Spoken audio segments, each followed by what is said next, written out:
C'était encore l'école de Jules Ferry, c'est-à-dire une école très rigide, ouverte à tous, prétendant être égalitaire puisque tous les enfants y allaient, mais où se maintenait une rigidité que Freinet a retrouvée à l'armée, où tout le monde devait obéir, avancer du même pas, etc., et où sortaient du rang ceux qui avaient été jugés les plus dociles.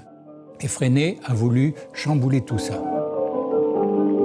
Cet enfant qui se cabrait devant la discipline tatillonne du maître, laissez-le trouver en lui-même la nourriture qui répond à son appétit profond.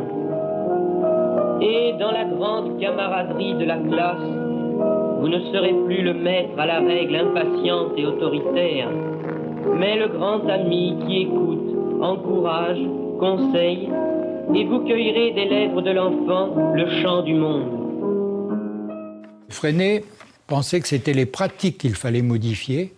Le souci de Freinet était de permettre aux enfants de travailler de façon individuelle, à son rythme, et en pouvant se corriger lui-même.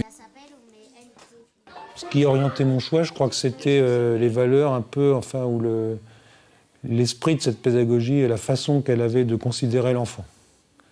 C'est-à-dire un enfant qui était là pour apprendre, mais qui devait apprendre en agissant et en comprenant ce qu'il faisait par ses activités, ce fonctionnement de classe qui donnait du sens aux apprentissages.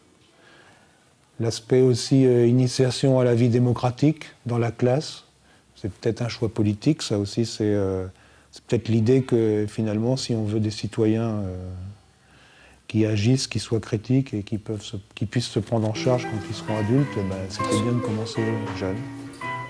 C'est là.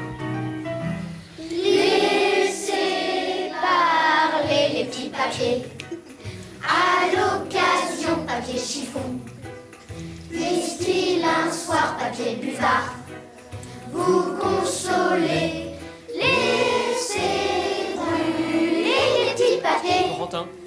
À l'occasion papier Qu'un soir il puisse papier maïs, vous réchauffer un peu d'amour papier velours.